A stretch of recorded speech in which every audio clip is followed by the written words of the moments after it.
first step is taking off the panels right here, this piece right here, as we need to gain access to the start stop button, and also behind the fuse box / BCM, which is behind this panel right here.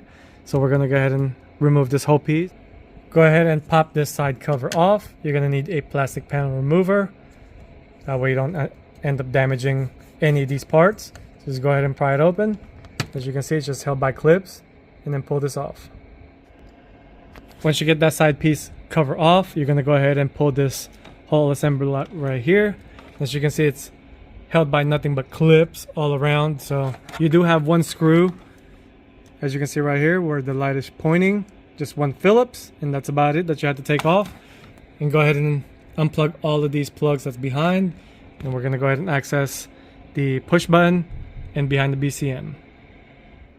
Not that it matters, but you'd want to kind of just make sure you have all the plugs removed and reinstalled the same way. I'm pretty sure this is all one-way fit, so you can't really mess it up, but sometimes you just never really know. I've encountered those before, so just go ahead and document it, just kind of showing which pins are which, and then go ahead and unplug everything. Here's the view of the push button plug right there, so we're going to go ahead and plug that and install our first T-harness.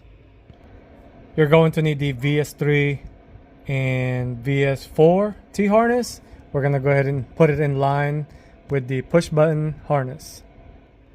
I've got the T-harness secured. Make sure they both click. Now go ahead and zip tie it to the harness. Route it behind the metal. Make sure it's not touching metal. Zip tie it to this harness. Zip tie it to the air tube, and this is where your harness should be coming out from this point. Now looking from underneath the fuse box, the plug that you're going to need is the very bottom right here, the one I'm pointing at. Let me see if I can get it zoomed in. This plug right there, the very first one on the bottom. Go ahead and unplug that and install the other T-harness. Well, I thought I was going to be able to access it from the bottom. The plug is being stubborn, so we're going to go ahead and take off the one Phillips right here, which is also 10 mil, and then two 10 mil nuts right here, and this whole assembly should drop down to make it easier to unplug that plug. I've got the plug unplugged. Like I said, that's the first spot right here, so go ahead and put your T-harness in. I got the VS1 plugged in. Make sure it clicks. The other T-harness.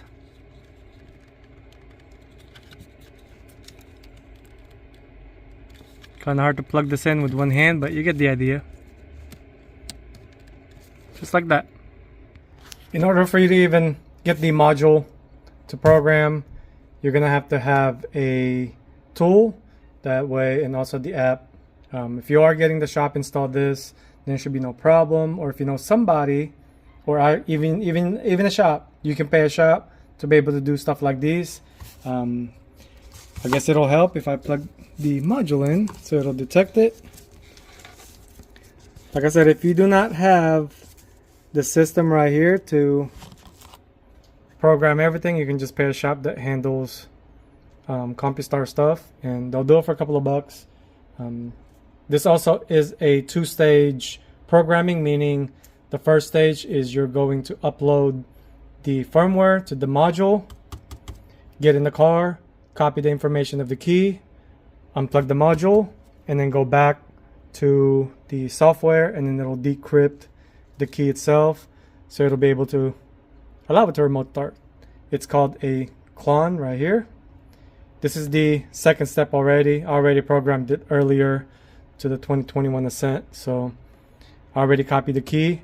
This is basically the last step for the system to decrypt the key and allow it to remote start. So it's gonna do a couple of times the whole second thing, and then once it uploads everything, then we're gonna go back to the car and finish the programming. Got everything programmed. As you can see, the unit is mounted right here. Easy access, as there's not really anywhere else to put it.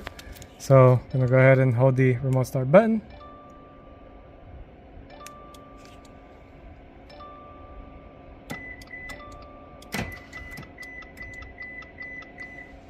As you can see, the door is open, so it will not remote start. So we're gonna go ahead and close it.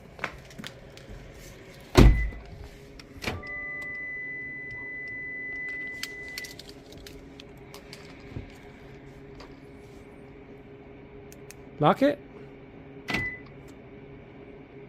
Hold it.